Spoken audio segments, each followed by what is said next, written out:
Washington has averted another shutdown, at least for now. The House passing a stopgap bill to fund the government through March 23rd will now send it over to the Senate. Congressional leaders are working on a deal that would lift caps on defense and domestic spending, also break the cycle of temporary funding bills. However, President Trump says without immigration legislation, it's time for a government shutdown. Joining us now is Bloomberg editor Jodi Schneider. So, Jodi, as expected, the House passed, but how's it looking now?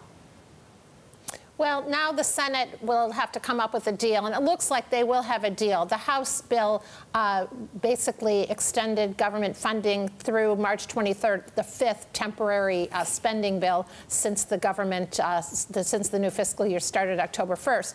But what's interesting is in this bill, they contain a year's worth, or through the end of the fiscal year's worth of spending for the Pentagon. Now, in the Senate, they're not going to take that without also trying to increase domestic spending. So there'll be some back and forth here. But it looks like both sides are trying to avert a shutdown, which happened last month, or the last time this occurred at the fourth bill. But immigration is now being mentioned, of course, by the president himself. Yep. He seems to want to basically play a game of chicken with the Democrats over the immigration issue and overspending.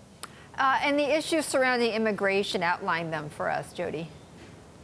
Yes. So the Democrats, the reason the Democrats were not willing to go for the last spending bill, and there was a 3-day government shutdown, was because they viewed this immigration issue, the ability for the so-called dreamers, these young undocumented workers who were brought to the U.S. as children, they viewed it as very important for there to be legislation that protected them from deportation.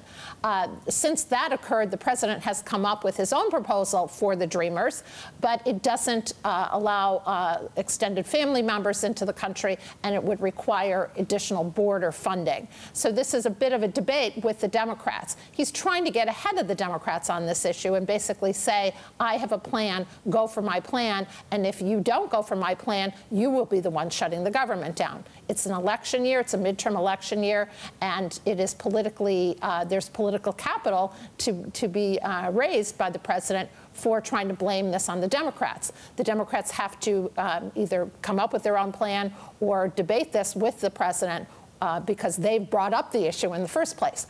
It's unlikely to come to a shutdown at this point because both sides agree that they need to fund. And Jodi, of course, as we've been talking about, just what we're leading to the midterm elections here. I mean, can they actually afford, Democrats and Republicans, to go through another shutdown? How politically costly was the last one? Yeah, neither side, neither of the congressional Republicans or the Democrats really want a shutdown. They both got blamed for the last one because Republicans control both houses of Congress and the presidency, and the Democrats were part of this in pushing for that immigration plan. So both sides would stand to lose if there was a shutdown.